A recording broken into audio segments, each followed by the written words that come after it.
And we're live. Yes. Ring Kings podcast is back. We just finished watching two main cards. Okay. Vasyl Lomachenko versus Jamaine Ortiz. And, we had a little boxing entertainment. Jake Paul versus Anderson Silva. All right. Fellas, what's going on? Well, there was a couple other cards today as well. Katie Taylor fought. Katie Taylor had a pretty impressive win. Versus Caldwell. Jojo Ortiz got caught a beating. Apparently, we didn't get a chance to see that one. We'll have to go back and watch it. Yeah, it was a really good day for combat sports, except for the Silva Ortiz fight or Silva and Paul fight. Hey, look, if you view it in its proper, in its proper setting, which is boxing entertainment, it's all good. It's all good. I prefer my boxing entertainment to come with a story and dialogue and actors and like that's the part. That's the part that's missing. He's working on that part. No, he don't need to worry about that. Creed 3 got that. He needs to go and fight a real fighter, like an actual professional boxer. Well, look, Anderson Silva's a professional boxer. I see. I just talked about before we came on air. Anderson Silva has fought more professional fighters than Jake Paul. Mm-hmm. Okay. He has a pro boxing record. And shout out to Hendo from Ravens Online on Gatekeepers. And Buck is in the house. Just punch. What's up? Thanks for coming through. I knew Hendo would be up. Well, it's the weekend now for Hendo. Yeah. All right. So where do we want to start? Because yes, there was a lot of boxing on today. So where do we want to start? I know where to start. We want to talk about Loma? Yeah, I don't want to start with Ali's grandson. No. Nico Ali Walsh. Let's talk about the card. I'll tell you, y'all. Let's talk about this card. Look, he was on the card. Obviously, they're pushing him hard. But I'll say this about Nico, man. He has a long way to go. Right. Mm-hmm. I'm not gonna say that he's not gonna be anything in the sport or he will be something in the sport. It is way too early to tell. The one thing that he has working for him is, seems like a solid chin and a solid left hook. That's it. He has a lot to work on. But we had like 6 fights. It's early. I thought you were gonna say the one thing he has working for him is the one actual thing that he has working for him, which is his name. No. I'm just evaluating him as a fighter, right? Just as a fighter. He's not Chavez Jr. Okay, doesn't seem that way anyway. We'll see. Chavez Jr. was like what 45-0 or something. Mm-hmm. Mm-hmm. Yeah. Yeah. Okay. Whatever. That's the same level of fighter Nico's fighting. Look. Chavez Jr., it seems like he had been pressured his whole life to walk in his father's footsteps. It doesn't seem like he was interested in boxing. Failed, and then Julio said, "I wish Canelo was my son." Yeah. He didn't actually say that, but he did. He said something very similar. Yeah, I think Nico takes it seriously, right? Yeah, I think he wants to be a good fighter. And he trains very hard. I do believe he's doing that. So we'll see. But right now, I don't think he's a special talent per se, but that doesn't mean he can't become a good fighter. So it's early. It's early. Excuse me. I text you guys during the fight. Like, listen, if he was in there with a game fighter, he might have got dropped because he was taking some clean shots.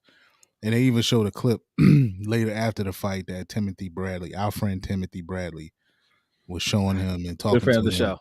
Yeah. He was showing him some things.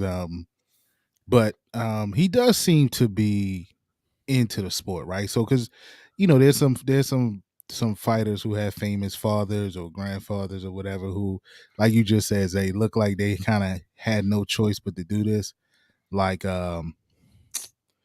oh man, what's the one? His son looked really, really bad.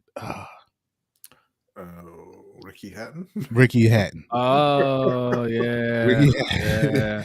You know what I mean? Like, so it's like those guys. They didn't look like they really wanted to be fighters. It's just like, yo, that's your name. Get in there. you don't have no choice, right? Yeah. It seems like Welsh wants to be a good fighter. Whether he will or not, that's still left to see. But he has some skill. He's not the worst, right? No, But no, he like you say, he has a lot to work on, and I think tonight showed him that because that guy was touching him up a little bit.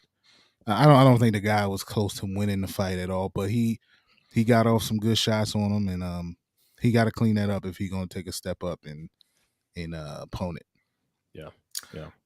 I mean, look, Nico's likable enough, I guess. Right? He's not particularly skilled, but what I want to see from Nico is a pre-fight promo that does not revolve entirely around Muhammad Ali's my grandfather. Yeah. Yeah. Tell your own story. By the way, for everybody that's here watching, we got 5 people in here. That's what's up. At 1 a.m. Shout out to you guys, man. Hit that like button. And if you're new, hit that subscribe button. Okay. In case you guys didn't know, we're talking about Nico Ali Walsh. He is the grandson of Muhammad Ali. That's right. I can mind blown. Oh man. Okay, so more from the undercard. I think it was a pretty solid undercard. Mm-hmm. Actually, we got to see the dude Torres fight. That's like his 3rd fight. I want to say he has a few more than that, but I don't have his record up in front of me. But he's very early on. Yeah. So he had another impressive win. I mean, I almost missed it because Timothy Bradley was just screaming in my ear during the fight, like a fan. You know, why does the ref keep breaking? Why does he keep stopping it? Why he can't do that? It's like, man, let me watch the fight. Just be quiet. Who was the other guy that was after him? Tiger Johnson. Tiger Johnson was before him. Richard Torres is 4-0 with 4 knockouts. Richard Torres Jr. This was his 4th fight, right? Yes. Yeah. Okay. So yeah, he was 3 fights going in. Yeah, look, man, the guy was holding, right? He was trying to survive. He was getting hit with some Torres he hits hard. Yeah. He hits really hard. That is a very dangerous young man. That guy that he was fighting was not some small dude. And he was taking some hits, right? So yeah, he was holding on for dear life. He was trying to survive. It's always funny to me too when the ref threatens to take a point from the fighter that's about to get knocked out. You think he cares about that point? Do you think he even heard you say that just now? You do it again, I'm gonna take a point. Oh, is that all you're gonna do? You're not gonna stop the fight? Okay, right. I'm gonna begin. You can take 2 points. Let me do a risk analysis real quick on whether I want to go to sleep or lose an imaginary point. Right. Because a knockout, I mean, look, he took a knee, and the ref was like, "I'm not going to let you get up and do any more hugging. I'm stopping the fight." All right. So it was a good stoppage. Yeah, Torres looks he has a ways to go as well, right? Yeah. Because this is how Berlanga started out his career. I'm about to say knocking people's heads off, right? So he has some things that he needs to work on too. He looks like he wants to be that next Mike Tyson guy that just wants to knock people out. Man, you gotta be careful, you know, especially at that weight. Like you gotta come up against somebody that can take your punch, and you ain't got nothing else. You're in trouble. Yep, your game plan is over once they find that guy. I mean, you know, shout out to a friend of the show. Yes, a real friend, Damon Nicholson, who, you know, he was able to withstand Edgar Berlanga's, you know, power. He ended his knockout streak, and like Berlanga's mind he hasn't been right. He wasn't the since same fight. after that. He was not. No, he wasn't. He took him the distance, and he hasn't knocked anybody out since, I believe. But I think shout out to Berlanga, right? People are writing him off. I think he realized he has to work on some things. I don't think he's going for the knockout per se in these fights. I think he's trying to work on those other things. Don't let anybody get in your ear about, you know, when you're supposed to be ready. If you're not ready, you're not ready. And I think those early knockouts, that knockout streak kind of limited his development a little bit. The things that he's doing now, I think are going to help him moving forward. Right. So I'm not writing off Berlanga yet.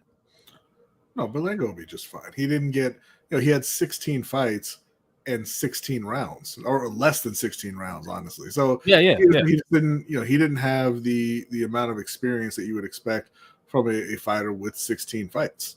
Right. And then they move him up to a higher level of competition, starting off with like you said, Damon Nicholson, and who was a champion. He wasn't really ready for it. Right. So I mean, he didn't have the rounds, but he's getting them now.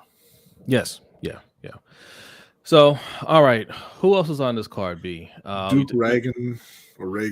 I thought Reagan lost that fight. By the way. Well, I mean, look, I didn't get to see the whole fight, but I watched the last few rounds, and the rounds I saw looked like he lost it too. Luis LeBron, who is the guy who fought Reagan, I mean, he was doing everything he could to get Duke Reagan off of him. Like, Reagan was holding on for dear life.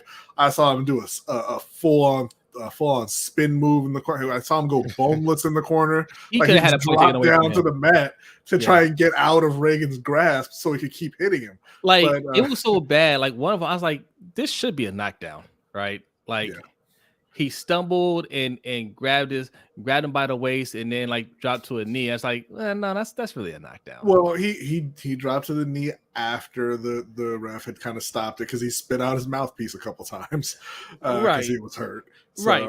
But yeah, and he spat out, he did like 3 times. It's like, okay, take a point, right? If you're not gonna call it a knockdown, I would have called it a knockdown. I don't care. No, he can't call it a knockdown. He already stopped it. He stopped the fight, so that's when he went down to a knee. But it wasn't the best look for Duke Reagan, but hopefully he'll be back. He was talking a lot of trash. I saw his little promo. I think everybody in this division sucks. I was like, oh, okay. Except Luis LeBron. Yeah. No relation to LeBron James. No relation to LeBron James. Yeah. It's LeBron, not LeBron. Who was the fight that Timothy Bradley, man, Timothy Bradley, I'm rubbing my head right now because Timothy Bradley gave me a headache tonight. Just a lot of I mean, he is always whining and he's never impressed, but tonight he took it to another level. Robise? Yeah. Ramirez and Matias Romero. Yeah, like by a second round, he's calling this fight boring. And I'm like you were a boxer, you know how it is, right? Like, you're acting like a uber fanboy right now. Like, you've never seen boxing before. Well, he did it a couple weeks ago when the ladies were fighting. It wasn't enough action for him. He has levels to the way he calls the fight. Like, starting the fight, he was Robise is so skilled. Look at him. He's out of he took a page out of Loma's book. With the feints and the ducking and and then by the end of the fight, it was he should have knocked him out. He knocks him out, but then it was he should have knocked him out 4 rounds ago. Yeah. So it's like he gets real bored real quick. Yeah. But I like with his job. Yeah, but I like Robise. Like but B, is that the guy who we were talking about a couple weeks ago who lost his pro debut? I think that was him. I don't Ramirez. think so. Yeah, because he has an L on his record, and he was a 2-time Olympic champion, gold medalist, and he had all of this hype coming out in his first fight. He lost. I think that was him. No, I think that's somebody else. This guy Robise is no. Robise did lose his first fight. Did he? Yep, by split decision to Aiden Gonzalez. Yeah, I think that's him because they were saying how he came in with the hype of that's the guy that beat Stevenson in the Olympics. So it was he's known to be the only guy to beat Stevenson. Is what they're saying. So yep. And now he's about to take Stevenson's belt. Yeah.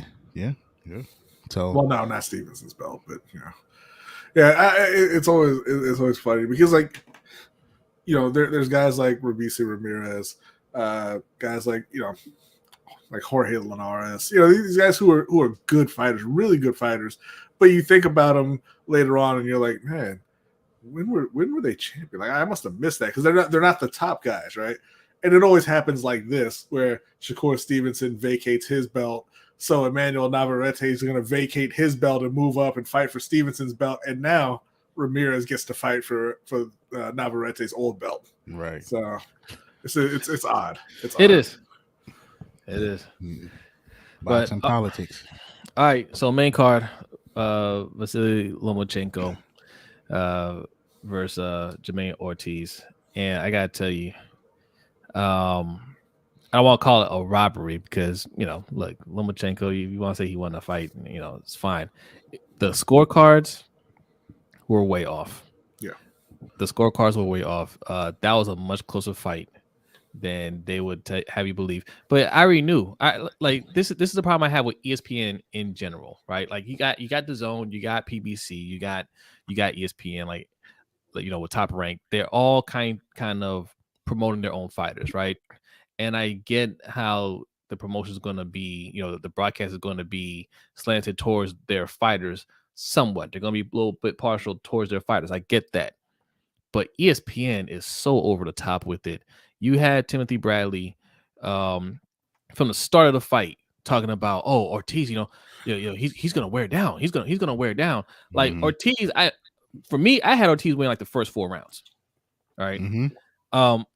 And all Timothy Bradley was saying is, he look how he's breathing. He's tired. You see that normal breathing that he's doing? He's gassed, right? I mean, it's like, man, just let them fight, right? And honestly, this is the problem that I have with Lomachenko is he does that downloading, right? He does a downloading in the first couple of rounds or first few rounds, and yeah, that's fine when you're fighting lesser competition. When you're fighting better competition, you're giving away rounds that you can't make up. Guess what? It's not even fine when you're fighting lesser competition. That's why he lost to Orlando Salido. Yes. And I'm so sick of hearing about, he's downloading. Every fighter does that. Every fighter feels out the other fighter for the first couple of rounds and tries to get into rhythm, or judge their rhythm, and get the distance and all that. He's not special. He's special in that he does it slower and he's not able to also win those rounds. Most fighters can actually throw punches and win rounds while they're downloading. Yeah. It's ridiculous. Yeah. If you follow our Ring Kings Pod Twitter account, which you should be, I was live tweeting the rounds. I had Ortiz winning the first. I had him winning the first 4 rounds. Yes. I'm impressed by the kid. He look. I'm not even gonna lie. I text shout out to Rome, our homeboy Rome. I text him and like, yo, this kid lost already. I don't know if you noticed when they were walking out and they had to show him which way to go because he was going the wrong direction to the ring. So I was like, all right, this kid lost already. So, but I mean, man, he seemed to be game. He wasn't afraid. He stood in there, man. He had a really, really, him and his team had a really, really good game plan. Look, this kid has never fought a 12 round fight. That was his first one. So it's like, I mean, for him to get gas, I think he did gas, and maybe in the last 3 to 4 rounds he started to gas out. But man, all things considered, that kid fought a hell of a fight. That 117 to 111 card, that judge should be fired. I had Loma winning 7 rounds to 5, but a lot of those rounds were very, very close. Like I don't think he had a clear cut dominating round, maybe 1 or 2. But yeah, maybe, yeah. But that kid, I mean, look, shout out to him, man. He could possibly be a problem in that division because he's solid. He's solid. He showed a lot tonight. Well, even Lomachenko said it at the end of the fight. He's just like, listen, this he understands boxing. He knows boxing really well, So yeah, and this is a guy who had been a sparring partner with Lomachenko, and yeah, he's bigger. He's a strong guy. He has fast hands, and he also has fast feet. He wasn't letting Loma do that thing that Loma likes to do, where he dances around to the side, kind of flanks his opponent in the ring, and he wasn't allowing him to do it, and that really hurt Loma, throughout the fight. I think I have a real problem with Loma taking a fight against a guy. I know he was looking for a tune-up kind of fight after a long layoff, but I have a real problem with him taking a fight against a guy who's never even been in a 12-rounder before.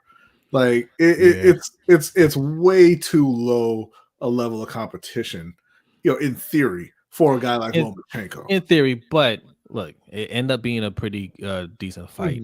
Mm-hmm. A long layoff like that, you're not 100% sure, and he's older, right? You're not 100% sure where you're at right now. You don't want to take on somebody that could be a little bit more dangerous, and you just, there's some things that you're not quite ready for yet off of that layoff.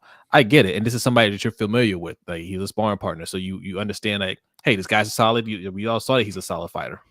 Right. So this one, yes, in general, yes, but just the fact that you're very familiar with this guy and know what he could bring, I'm okay with it.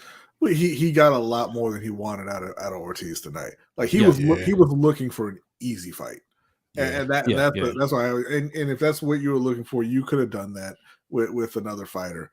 I mean, look, he kind of felt the same way too at the end of the fight. Like Ortiz had won he had the NABF or maybe it was vacant, but they were fighting for the NABF title, and they gave it to Lomachenko, and he walked over and gave it to Ortiz. He didn't want that belt. Like it's too low level of fight for him to be in.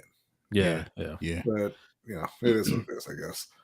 So after the fight, drama, right? Devin Haney, jumping in the ring, challenging Lomachenko. Was he challenging Lomachenko? It sounded like he was kind of waffling on that too.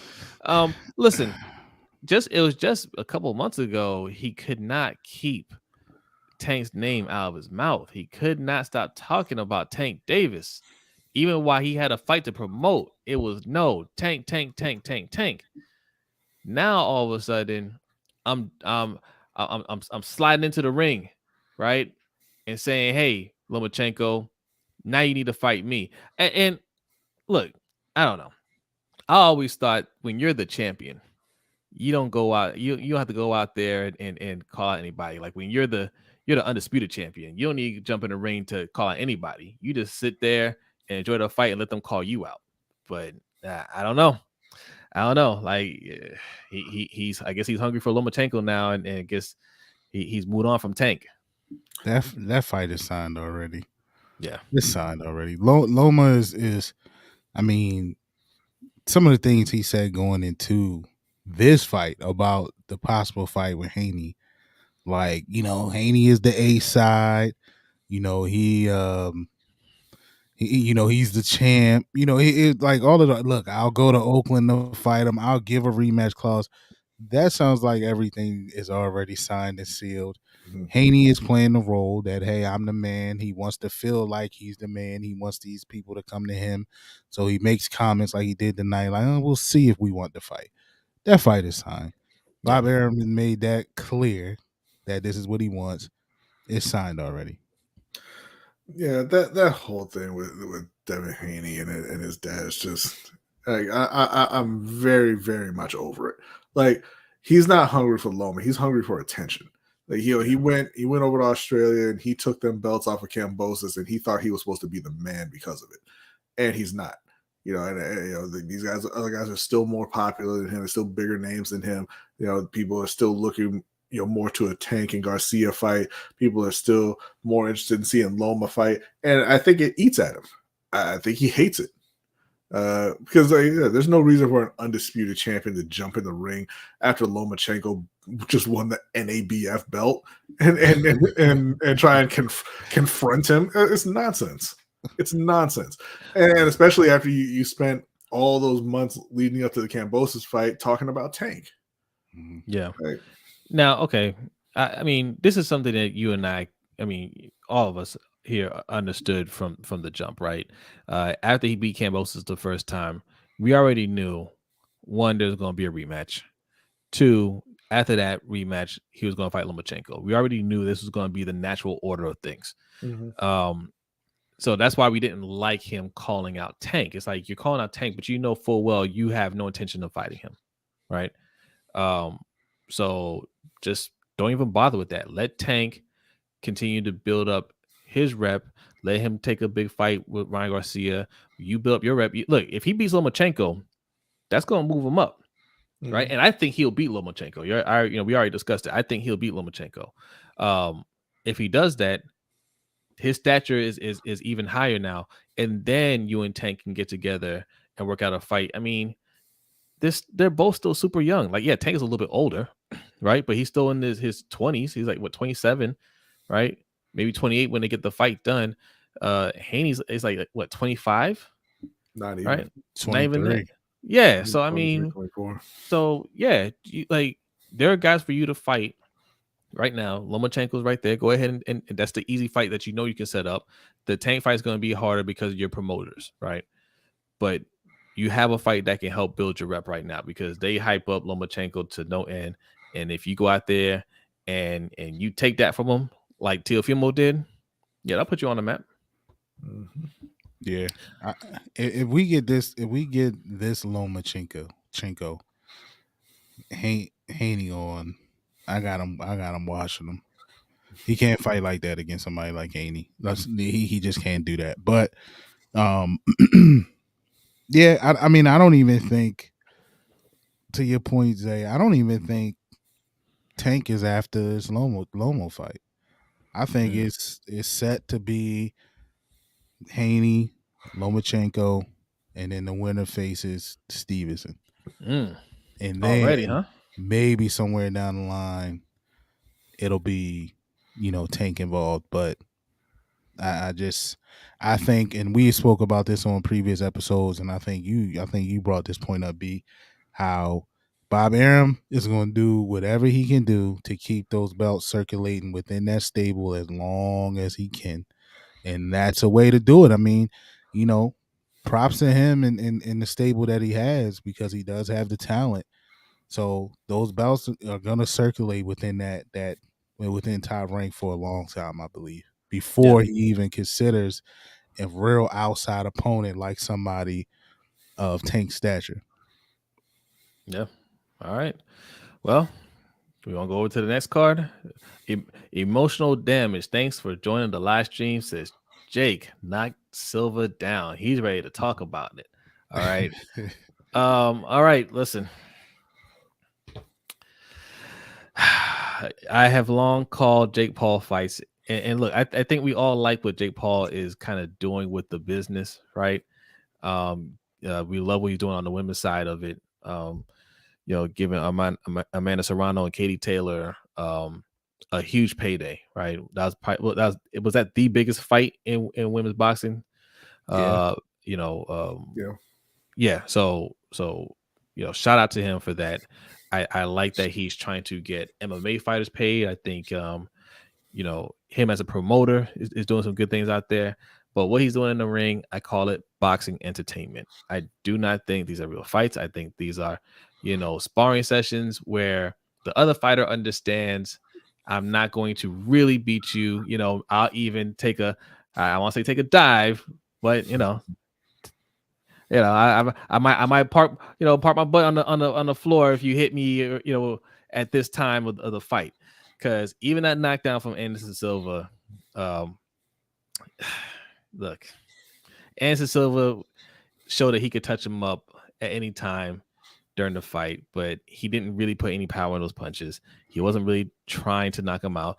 It's just, hey, let's just go out there, put on a good show, and walk away with a check. And it's fine. I don't have a problem with it, but I just hope people understand that.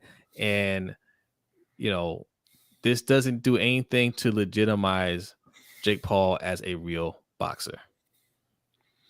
Well, I mean, you say that, but people will have a big problem with it because it is super illegal if that's what's going on. But yeah, we gotta let's get ready to network the highlights. How long did Loma take to download tonight? About 9 rounds. Right. Hey, and make sure his network was very slow. His CPU was a little off tonight. Hey, make sure you guys go subscribe to the new channel. Let's Get Ready Network, the highlights. Okay, it's a new sports channel from the Let's Get Ready Network. Right now, there's an interview with our man Ferris interviewing Jeff Pearlman. It is an excellent interview. right? So make sure you guys go check that out. Definitely.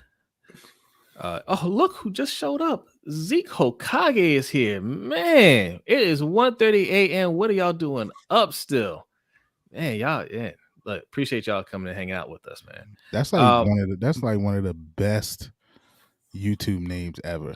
Yeah, it's top 5 dopest YouTube names. Zeke Hokage. I love it. I love Naruto. So I love that name.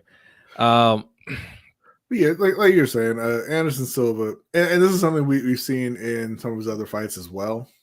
Particularly with Tyron Woodley, they're not trying to hurt Jake Paul when they throw their punches. Right. Silva was just throwing light punches, and he was hitting them whenever he wanted to. He was backing them up all night. And when Tyron Woodley fought him, when he would land something hard and it would hurt Jake, he would immediately back off. And it's just not. It's not fun anymore, right? Like, call me when you fight an actual fighter, right?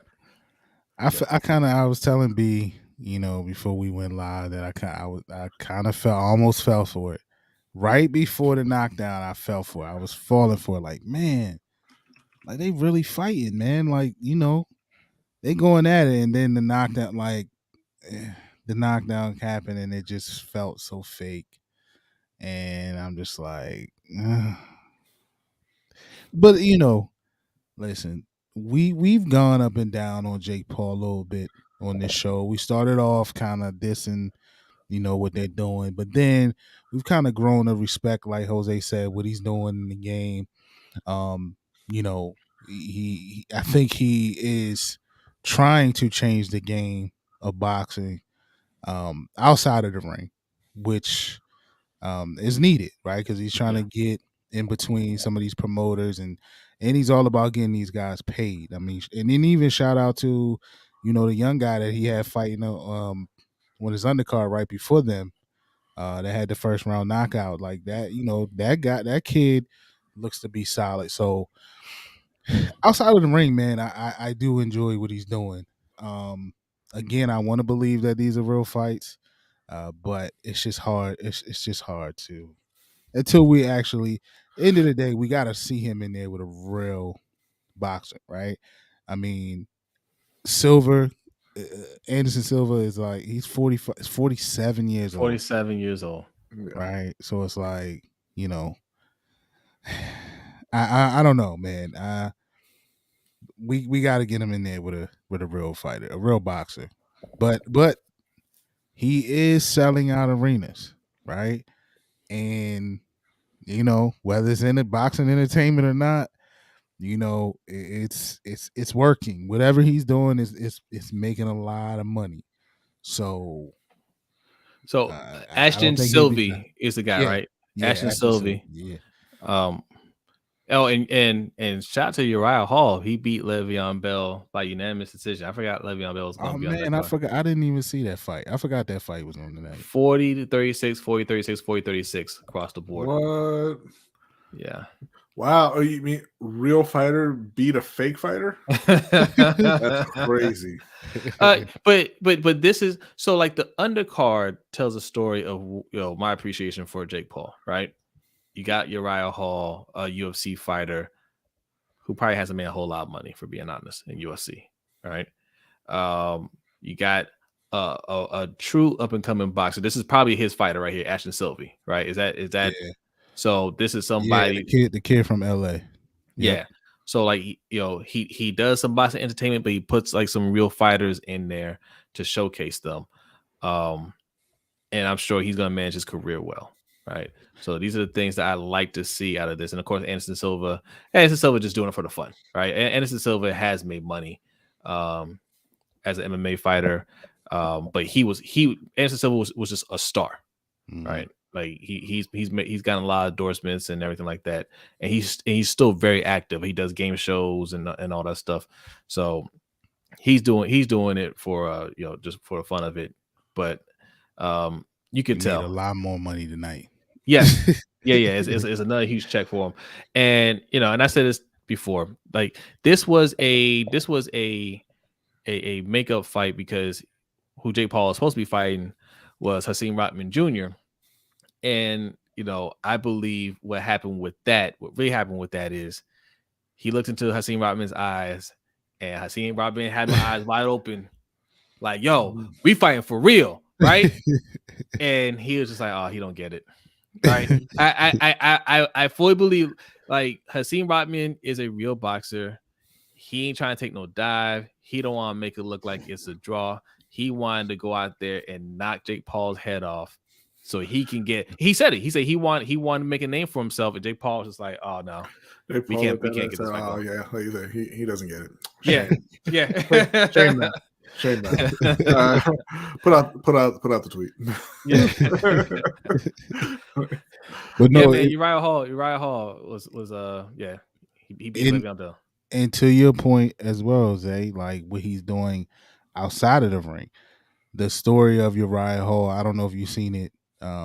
His the weigh-in interview or whatever, how he talked about how he battled with depression, and after he left, UFC or MMA, whatever it was, and like he even thought about taking his own life. So like how this fight has kind of brought him back to life. So it's things like that Jake Paul is doing, and then when we thought that when we saw Silva in his interview, and we like, and they joking and dancing, we like, damn, he got Silva. He's caught up in the mix. But they made a bet before the fight that if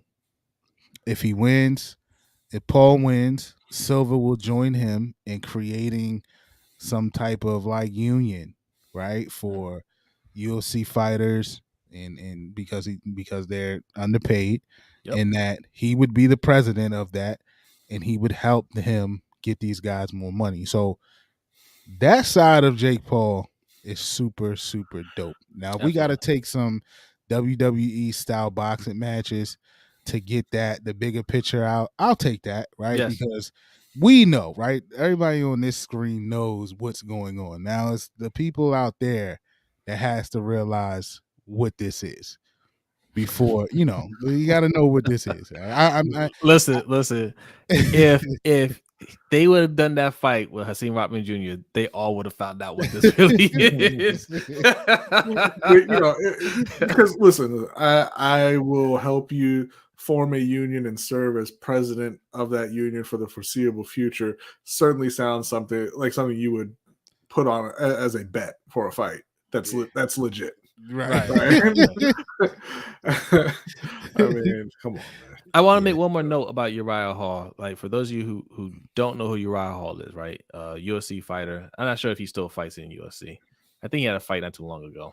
But Uriah Hall, just look up Uriah Hall on YouTube. Just type in the name Uriah Hall. He has one of the most craziest vicious knockouts, scary knockout. If you watched it live, like not live, but you watched at the time when it aired, like we did, like you were shook because he hit this dude with a spinning kick, knocked him out clean, and the guy was breathing like heavy, like Uriah Hall was shook. Like that, Uriah Hall, that derailed him, knocking that guy out like that. Yeah. It was bad.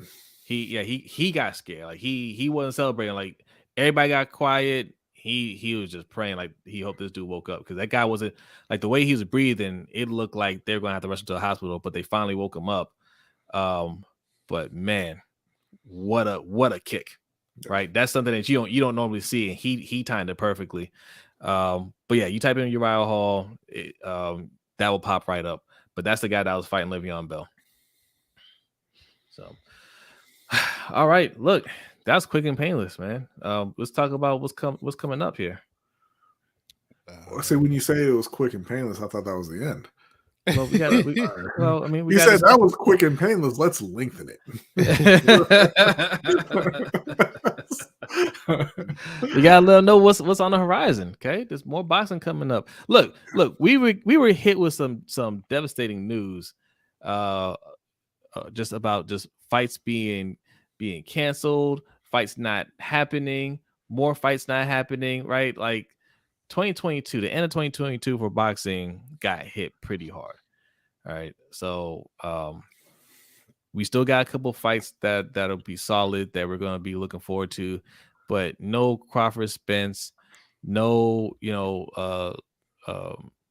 Usyk versus Fury. Like just none of that stuff happening. Not even Tank and Ryan Garcia. It looks like we thought that was going to happen. That's not going to happen. So, there's some good stuff coming up though. Yeah, you got November 5th. So next weekend you got Dimitri Bivol versus Gilberto Ramirez. Excuse me. The following week we've got a couple cards. Sonny Edwards versus Felix Alvarado. You have Janabek Kazakh style versus Denzel Bentley for the middleweight title. Who else we got here? On the hold up. Okay, I mean, there's a little bit of a gap. That's Zurdo Ramirez, right? When you think of Roberto Ramirez, that's Zurdo. Yeah, that's what he goes by, Zurdo Ramirez. Yeah. December 3rd, Tyson Fury and Derek Chisora, part 3 for no apparent reason. Right. December 10th, we've got the Teofimo Lopez versus Jose Pedraza card, which also is featuring now Jared Anderson, Xander Zayas, and Keyshawn Davis. So that's a really, really nice card there. Same night on pay-per-view, you got Terrence Crawford versus David Avanesian. Not great. That's not a great fight, but most people are not going to see that fight, so that's all right. What else we got here? Naoya Inoue is fighting on the 13th, fighting against Paul Butler for the undisputed bantamweight crown. Yes, there. And then Jermell Charlo versus Tim Tszyu. That's going to be in January. And it looks like Emmanuel Navarrete versus Oscar Valdez coming up in February. Josh Taylor and Jack Catterall in February as well. Yeah. Navarrete and Valdez will be a very good fight. I don't think it will, man. You don't think so? I think Valdez is going to take another beating like he did against Stevenson. I think he's going to be outclassed. I think it's going to be a good fight, man. Look, we talked a little bit about what happened with Spence and Crawford, but what came out after we put out that episode was, look, not gonna name names here, but there's a certain YouTuber out there who may be involved in setting up this Crawford and Avanesian fight, right? And people are very upset by this, right? Y'all gotta tell me this story. Oh, you haven't heard this? No, my bad. I'm catching you off guard, Mikey. All right, I'm gonna say the guy's name. Look, I don't know how I feel either way. This isn't to call him out, but shout out to Blue Bloods. Blue Bloods, you know who Blue Bloods is, right? Yeah. Okay, big boxing YouTuber out there. The story is he has dealings with that company, BOK. What is it called? BOK Entertainment or whatever, where he's streaming the fight. Ain't it BOK Prime or something like that? Yeah. So he's like a partner with that company, and the word is he helped set up that Crawford Avanesian fight. So people are like, why are you out here talking about Crawford and Spence, and giving your thoughts and opinions on this, but when all this time behind the scenes, you working to get him another fight. That's not Crawford or Spence. Yeah. There's I don't know if you guys seen this either, but there's a leaked phone conversation. I don't know if you know if it's a phone conversation. I think somebody was recording Spence. Yeah. Without him knowing, and like he clearly sounds like somebody that wasn't the one ducking the fight. I'll just say that. Right. So, it's interesting stuff going on. I know it's a big payday for Crawford. I don't know. I mean, there's a lot has transpired off of one fight, right? And it's looking like what would have been, boxing's top fight. The fight of the year, the fight of possibly the decade. it's gonna do not only derail that happening, it's gonna derail everything under it. Because based off of that conversation, and I didn't hear all of it, but Spence basically was saying, I'm not fighting Thurman. I want Crawford. That's the big money fight. I want Crawford. He was like, I'm past, dude. You know what I mean? He's been trying to fight Keith Thurman, and I think he said at probably like sometime last year, like he's like, I'm not trying to make that fight happen anymore. Like, he been calling out Keith Thurman for years. Yeah. So Keith Thurman's just like, listen, I fight every 18 months. Bro. Every time he calls him out, he gets that out of office reply. I've been out of the office. Keith Thurman, it's crazy because he's an excellent fighter, right? Yeah. Like, but he fights the way he wants to fight. I want to know how this man got to 30, 31, 32 fights. Because he is never around. I'm telling you, man, he was fighting. He seemed like he was fighting at a good clip until the Pac fight. Yeah. And it became, look, I got business decisions to make. You know what I'm saying? And I don't know. I mean, when he fought, what? It was earlier this year that he fought, or was that late last year, the year before? I don't know, man. Like that was Keith Thurman exists outside of time. Yeah. So, but I mean, so when we might not even see that. So it's just like, I don't know, disappointing. Like you said, disappointing news. Yeah. So, yeah, I can see. Listen, I understand the money part for Bud Crawford. It's the biggest paycheck you've ever gotten, and you fight to make money, right? That's what you're in the sport for.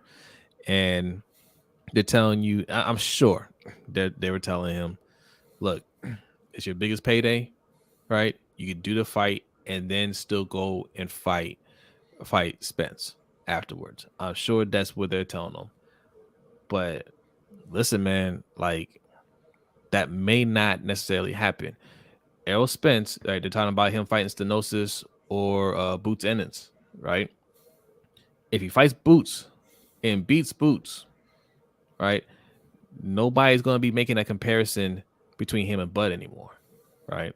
Because there's a pretty decent sized fan base for Ennis that thinks Ennis could beat both of those guys. Mm-hmm. And Spence goes out there and takes him out. There's gonna be a lot of people looking at Spence as the man. And if he says, all right, I did everything I could do here, I tried to make the Bud fight happen, it ain't happening, I'm moving up. That's on Bud. Not saying that Crawford can't make any other fights, because there's a lot of other fighters that he could fight Ennis. He could fight Keith Thurman, right? But that'd be a very big missed opportunity. David Avanesian. Right. So that's where Bud's head's at. Yeah. Sinful says 117, 111 was disgraceful. We agree. Yeah. Horrible. Yeah. What it was predetermined. Yes. These are things I don't like about these networks partnering with these promoters, because I mean, from round one, you got Timothy Bradley talking about this kid's gonna get gassed. I'm like, it's 1 round in. We're not even a full minute in. You're talking about he's gonna get gassed, right? Let the fight play out, and we'll talk about that, mid fight or something like that. But rounds 2, 3, and 4, where Lomachenko's losing the fight, ultimately Bradley talking about is, look how he's breathing. Look how he's breathing. He's gonna get tired. Like, okay, yeah. I mean, Lomachenko's like 37. Maybe he might get tired. Yeah. I'm not sure if he's that old, but it's a pain. I mean, even down to the gad or the cut on the eye, like because of the tape he used. Yeah. I mean, like, yo, you're the you're the draw, right? So I'm sure if you had a problem with the tape, like, you could have gotten the tape changed, and right. The kid would have conformed. You know what I'm saying? Like, so it's just that, it's obvious when they do it. That's what I don't like. It was moments during the fight, because I wanted to score it myself, on our Twitter account. If you're not following, follow us at Ring Kings Pod. But yes, I wanted to score. That is Twitter, Instagram, and TikTok at Ring Kings Pod. I'm sorry, Mikey. Go ahead. That's it for sure. But I wanted to score it, from what I was seeing. So I would mute. I muted it for a good portion because I didn't want to hear. I just didn't want to be swayed and hear like what seems like homerism when it comes down to their own fighters fighting. Like Dre typically keeps it cool and fair. He had a few moments to me tonight as well, but it's just it can be. And we did a video on this as well, right? Of how they do. So, but yeah, I agree with you, Sinful.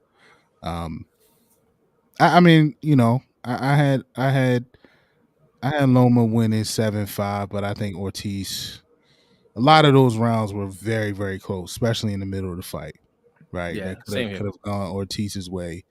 So, but nonetheless, like B said, Loma got more from this kid than they expected to get tonight. More work than they expected to get tonight. So yeah. And thank you for coming through to the live stream, Sinful. Appreciate that. And everybody saying here, we got 8 people in here now. Well, actually, we got 8 people in here. We got a couple people on Facebook too. We streaming live on YouTube, Facebook, and Twitter. So if you're new, hit the subscribe button or hit the like if you're watching over on Facebook. But yeah, we pretty much wrapped everything up. I'm about to say, I'm not sure where you went, B. Any final thoughts before we get out of here? Because it's almost 2:00 in the morning. Yeah. I'll say this. I think B, you spoke to this, or maybe you say like how they wanted a match for Loma. They wanted a catch up fight, right? They wanted him to get one off before he gets ready for Haney. Compare that to somebody like Errol Spence, right? What's up, Shaheen? What's up, Shaheen? Yeah. Compare that to somebody like Errol Spence, who has come off of a life-threatening car crash. That was crazy. A serious injury to his eye, and he jumps right in. No tune-ups, right? And no diss to Loma, like what he did. I mean, the man fought in the war, so like there's always respect for that. But I took this. I looked at that as a moment to kind of highlight. It made me think about Errol. Like, yo, this dude jumps right in. No tune-ups. I don't want no tune-ups. I don't want to do that. Give me the best. So I don't know. Shout out to him. I hope Loma got what he expected and got them rounds in. And we'll look forward to him and Haney sometime around March or April, I would assume. Yeah. So, B, got anything? Yeah, I mean, like, I want desperately for Devin Haney to just chill. Like, you got the belts, wait for the fights to come to you. You're like 23, 24. Stop being in such a big rush. Like, you'll get the fights, you'll get the notoriety as long as you win. Don't be jumping in the ring with your little skeleton outfit on. Like, you sound and look ridiculous. And also, the little back and forth war with the Spence fans and Crawford fans. I don't want to hear any more of that either. Like, Bud Crawford clearly didn't want that fight to happen. And not just because, it took a little longer or whatever. It's because you had another fight set up, ready to go for that date. Like, that's it. One of those guys was sitting there waiting, ready to fight. The other guy said, "I'm out. I'm gonna go do something else." So I don't want to hear any more Spence is ducking. I don't want to hear any more Spence is afraid of him or whatever. Spence doesn't want the fight. Bud Crawford didn't want the fight. Maybe they get it done later, maybe not, but he chose to go in another direction. But yeah, other than that, just hopefully none of these other fights get canceled. Like, it was a very stacked end of the year that really got thinned out by big time. by, failed drug tests, contracts not getting signed, all kinds of things. hopefully things are better from a scheduling standpoint in 2023. And also just to mention really quick, if you are a UFC fan, a huge event coming up on November 12th, Israel Adesanya against Alex Pereira. Definitely one to be on the lookout for. All right, well said. And shout out to Sinful says, I want to bet on Haiti to beat Loma, but I'm scared they'll rob him.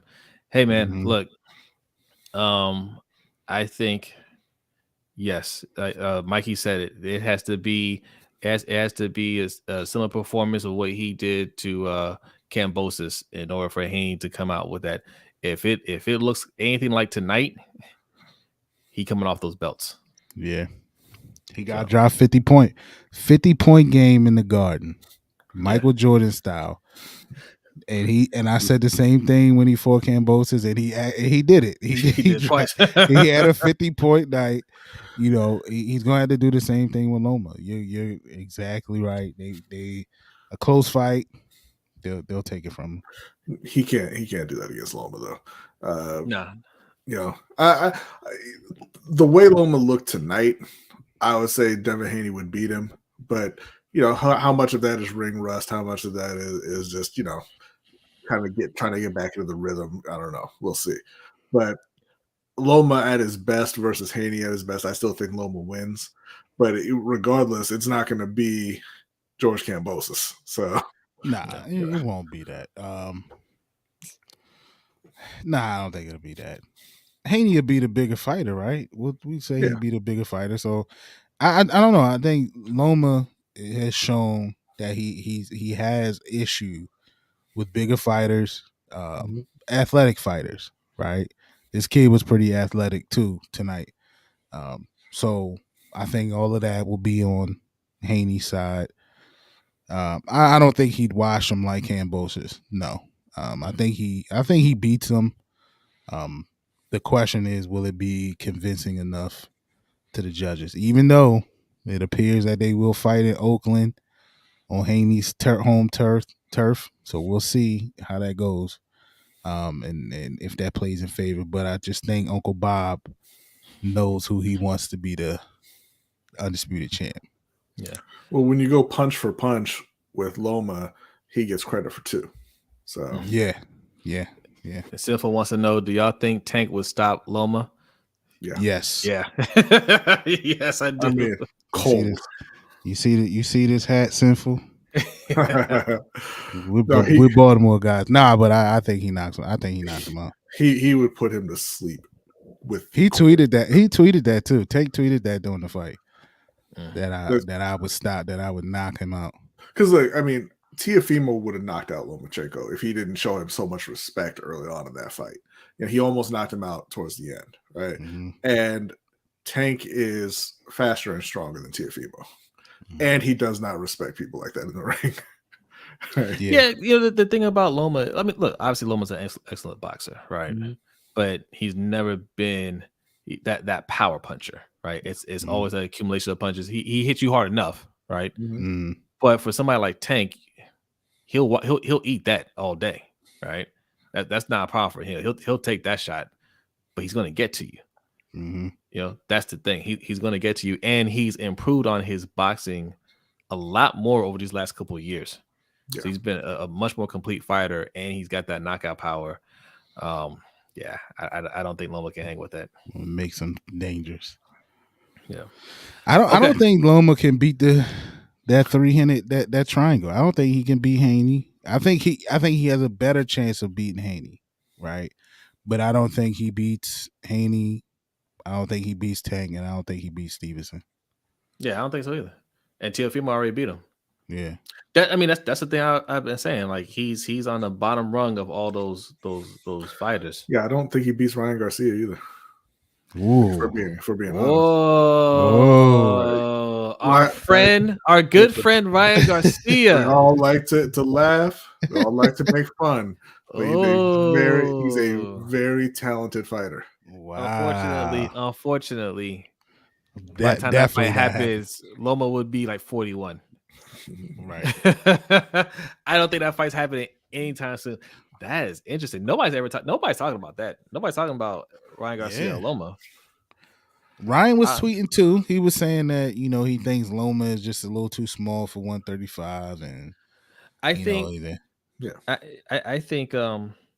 think Loma is low key trying to make that fight happen because they've asked Loma before, and he's spoken highly of Ryan Garcia. I think he's very trying to complimentary of Ryan. right. I think he's trying to trying to butter him up a little bit. Like, hey man, look, you're an excellent fight. You should step in the ring with me. I think he's trying to make that happen. I don't see Ryan Garcia doing it though. Yeah. Simple says Devin versus Ortiz would be a classic because of their styles. I think it'd be an entertaining fight. I think Devin would win fairly easily. I mean, like that, not like a George Kambosos kind of thing, but I think he would win comfortably. I think it'd be very entertaining. Yeah, I gotta keep my eye on this kid, man. I was impressed by him. I keep my eye on him. Yeah, we'll see what he does next. All right, we're at an hour. We're going to get up out of here. But look, if you like this content, make sure you subscribe. We also put out an audio podcast both every Monday. We got a new podcast that goes out on YouTube and wherever you listen to podcasts, goes out at noon. So make sure you check it out. If you're into other sports, particularly football and basketball, subscribe to our other channel, Lunch Break Hot Take. All right. This is part of the Lunch Break Hot Take Network. Also, our man, Mr. OTR Mike, right below us, has his own podcast, which is called Open Mic with OTR Mike, where you get a little bit of everything over there. All right. There it is right there. Yes. We talk a lot of just life issues, fatherhood, that one just dealing, with mental health and, just stress and all that stuff. Like it's a mixed bag over there. Okay. And Kanye West. Yes. Yes. All right. So I know he changed his name to Ye. People call him Ye now. Look, we know him as Kanye. All right. So he's still Kanye to us. But yeah, go ahead and hit the subscribe over on all those channels. If you're trying to type it in, if you type it in, it should come right up. But if you just look at our homepage, everything is linked at the bottom. So, but all right, we're getting out of here. Thank you for everybody that's been hanging out with us in the chat. Thank you for everybody that hit the like button and just kind of just sitting back and watching us. We will be back soon. There's lots of boxing out there. We have a lot of content to give you. So turn your notifications on because something might be coming later today. It should went out already, but I'm gonna put it out later today. So yes, salute. Thank you, Hendo. Thank you for coming through. All right, B, are you ready? I'm ready. B is ready. Let's get out of here. Y'all have a great night. We'll see you next time. Peace out.